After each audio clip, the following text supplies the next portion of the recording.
Hello friends, welcome to this video. इस video में हम जानने वाले हैं 5 ऐसी कॉमन मिस्टेक्स जो आप या हम जैसे बिगिनर इन्वेस्टर करते हैं जब हम अपनी इन्वेस्टमेंट जर्नी की शुरुआत कर रहे होते हैं।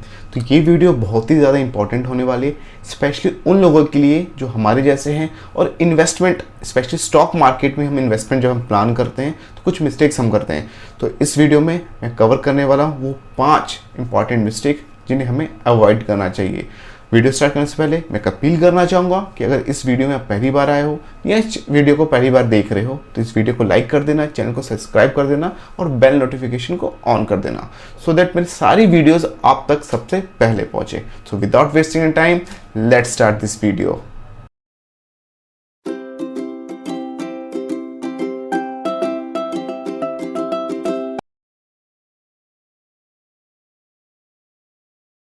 Mistake number 1, selling your investment when the value of your portfolio goes down. देखिए, स्टॉक मार्केट में अप्स और डाउन्स तो लगे रहते हैं, बट एज अ बिगनर जब आप स्टॉक मार्केट में इनिशियल फेज में इन्वेस्टमेंट करते हो तो जब भी स्टॉक मार्केट में आपकी पोर्टफोलियो की वैल्यू डाउन होती है तो हम डर जाते हैं।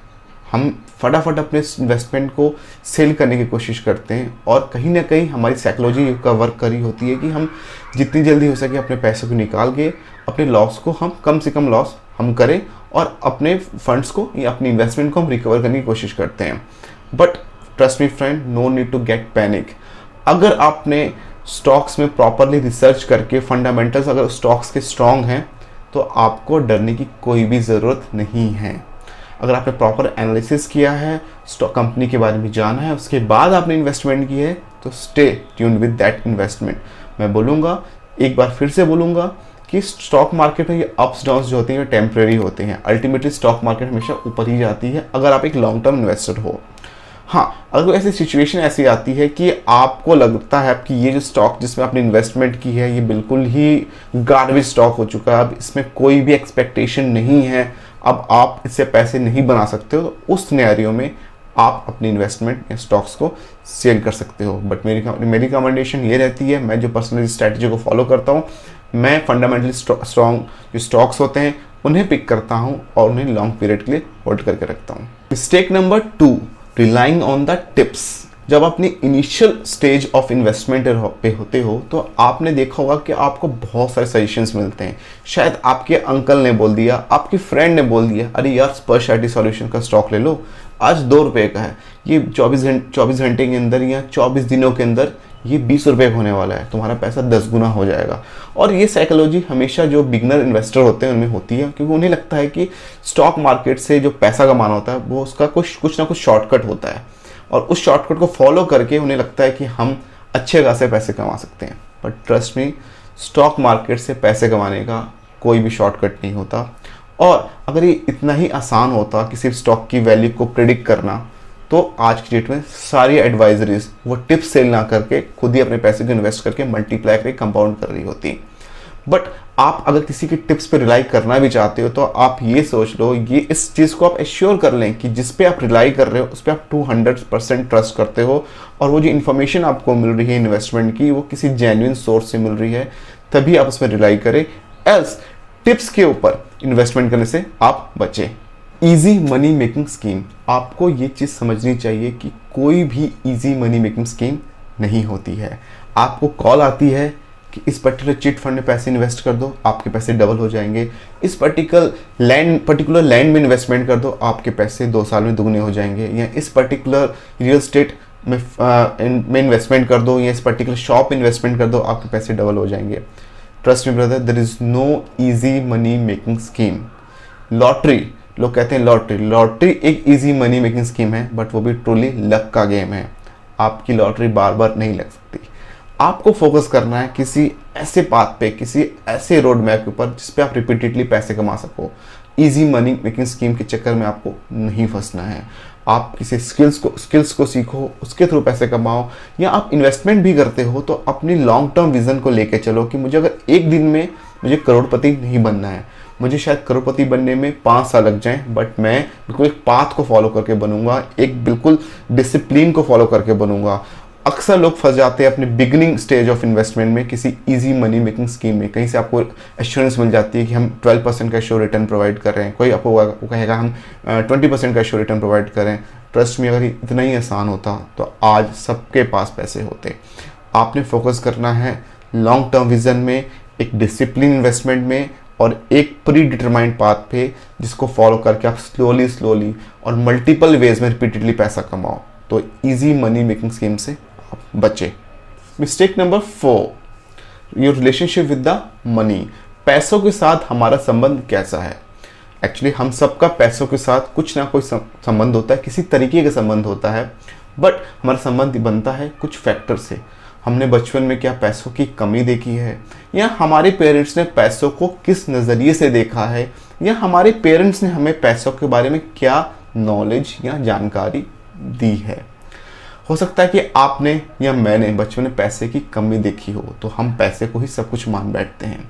बट हमारा संबंध पैसों के साथ सिर्फ पैसे तक ही नहीं होना चाहिए, हमें पैसे के पार जाके सोचना चाहिए। एक बुक है, मैं रिकमेंड करूँगा अभी, द साइकोलॉजी ऑफ मनी। ये बुक आप ज़रूर पढ़ें। इस बुक में आपके जो पैसों को लेके आप चीज़ों के बारे में सोचते हैं वो सारी चीज़ें क्लियर हो जाएंगी। अक्सर लोग पैसों के पीछे भागते हैं, हमें पैसे के पीछे नहीं भागना, पैसे को से पार जाके सोचना है। इस पैसे से पार भी एक दुनिया है। बट जो लोग पैसे के पीछे भागते हैं वो अल्टीमेटली शॉर्ट टर्म में पैसे कमाने की कोशिश करते हैं, और जब आप शॉर्ट टर्म में पैसे कमाने की कोशिश करोगे तो ज़्यादातर पॉसिबिलिटी होती है कि आपका लॉस ही होगा, चाहे वो इन्वेस्टमेंट में लॉस हो, चाहे आप सोशल लॉस हो, बट या आप किसी गलत तरीके से पैसे कमाओ ना स्टार्ट कर सकते हो।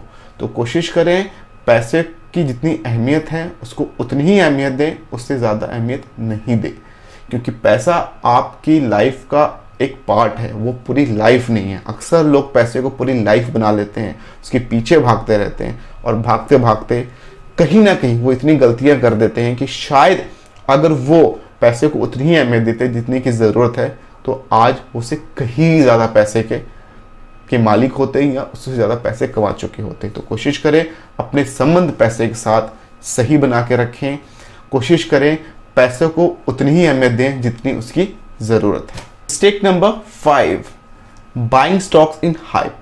अक्सर हम देखते हैं कि जिन स्टॉक्स की हाइप बनी होती है हम उसमें ही पैसे लगाना पसंद करते हैं, जिसके बारे में मार्केट में चर्चा हो रही है हम उसी के ऊपर इन्वेस्टमेंट करना पसंद करते हैं। अगर मैं आज इंडिया में पूछूं कि कितने लोग किस पर्टिकुलर स्टॉक में पैसे लगाना चाहते हैं, तो ऑलमोस्ट शायद 60% लोग, 60% लोग कहें हम रिलायंस में पैसा इन्वेस्ट करना चाहते हैं। क्यों टाटा क्या स्टॉक क्या गलत है? नहीं, बट जिस चीज़ के बारे में हम सुनते जाते हैं, लोग जिसके बारे में बात करें, हमें लगता है वो बहुत ही अच्छी इन्वेस्टमेंट होने वाली है, और हम उस पर ही पैसे बेट करते हैं या पैसे इन्वेस्ट करते हैं। बट ऐसा नहीं होना चाहिए। किसी को भी नहीं पता कि हम रिलायंस में क्यों इन्वेस्ट करें। मैं शुरू से बोलता आ रहा हूँ, पैसा आपका है, इन्वेस्टमेंट आपको करनी है, तो आपको पता होना चाहिए उस पर्टिकुलर कंपनी के फंडामेंटल्स, उस कंपनी की फ्यूचर प्रोजेक्ट्स, उस कंपनी के फ्यूचर गोल्स। आपको बेस्ड ऑन दैट आपको इन्वेस्टमेंट ना करनी है, ना कि किसी की बात सुनकर। आप इस बात का ध्यान रखें, फाइनेंशियल गोल्स आपकी है। हर एक इंसान की risk taking appetite, financial goals, investment capability अलग अलग होती है। शायद मैं क्रिप्टो में इन्वेस्ट करने का रिस्क ले सकता हूं, बट शायद आप क्रिप्टो करेंसी में इन्वेस्ट करने का रिस्क नहीं ले सकते। तो कोशिश करें अपने फाइनेंशियल गोल्स को आइडेंटिफाई करें, अपनी रिस्क टेकिंग एपेटाइट को आइडेंटिफाई करें, और जिस भी इन्वेस्टमेंट या टूल में आप इन्वेस्ट कर रहे हैं उसके फंडामेंटल्स को आप जानें, उसके फ्यूचर प्रोजेक्ट्स के बारे में जानें, फ्यूचर विजन क्या है उस कंपनी का, उसके बाद ही जाके आप इन्वेस्टमेंट करें। तो उम्मीद करता हूं कि ये जो 5 पॉइंट्स मैंने बताए ये एज अ बिगनर आपको बहुत मदद करने वाले हैं अगर आप अपनी इन्वेस्टमेंट की शुरुआत कर रहे हो, चाहे वो स्टॉक्स में हो, चाहे वो रियल एस्टेट में हो, चाहे वो म्यूचुअल फंड्स में हो।